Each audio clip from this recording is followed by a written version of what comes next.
Ini cerita sedikit pengalaman masa kecil. Waktu saya SD, saya itu dibolehkan naik sepeda jauh kalau kalau perginya ke perpustakaan. Perpustakaan itu kira-kira dari rumah saya sekitar 4 km.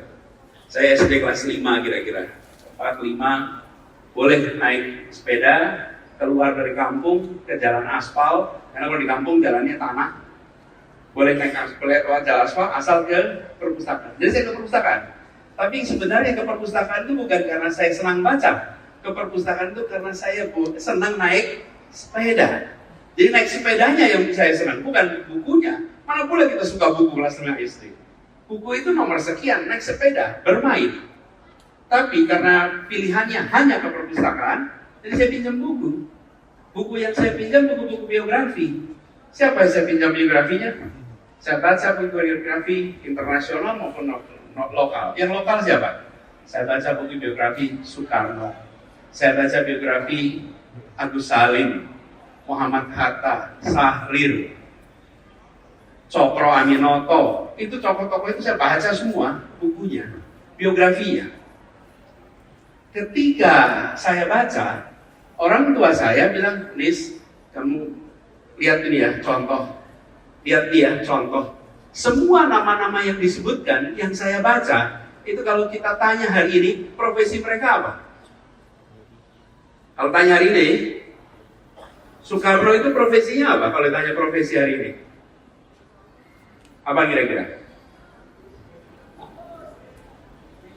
Kalau Bung Sahrir apa profesinya kira-kira? Teman-teman sekalian, Cokro Aminoto, Soekarno, Sahrir, Hatta, Natsir. Kalau ditanya profesi hari ini, mereka berprofesi sebagai politisi. Tetapi karena mereka berpolitik dengan gagasan, berpolitik membawa integritas, berpolitik untuk kepentingan masa depan bangsa, maka mereka menjadi contoh-contoh di rumah tangga seluruh Indonesia. Kita harus mengembalikan itu. Kita harus mengembalikan bahwa mereka-mereka yang berada di wilayah politik adalah mereka yang berintegritas, berkompetensi, memiliki kedekatan dengan rakyat, peduli dengan kepentingan publik, mementingkan keadilan bagi semua, sehingga politik kita menjadi politik yang diteladani oleh keluarga-keluarga di seluruh Indonesia. Karena itu kita membutuhkan apa? Membutuhkan orang-orang baik, orang-orang tak bermasalah masuk politik.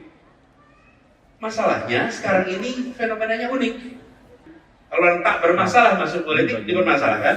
Kalau orang bermasalah masuk politik, malah dibiarkan. Bagaimana ini bisa berubah? Republik ini tidak akan berubah bila orang-orang baik, orang-orang tak bermasalah mendiamkan ini terjadi terus. Kita mengurungkan anak-anak muda.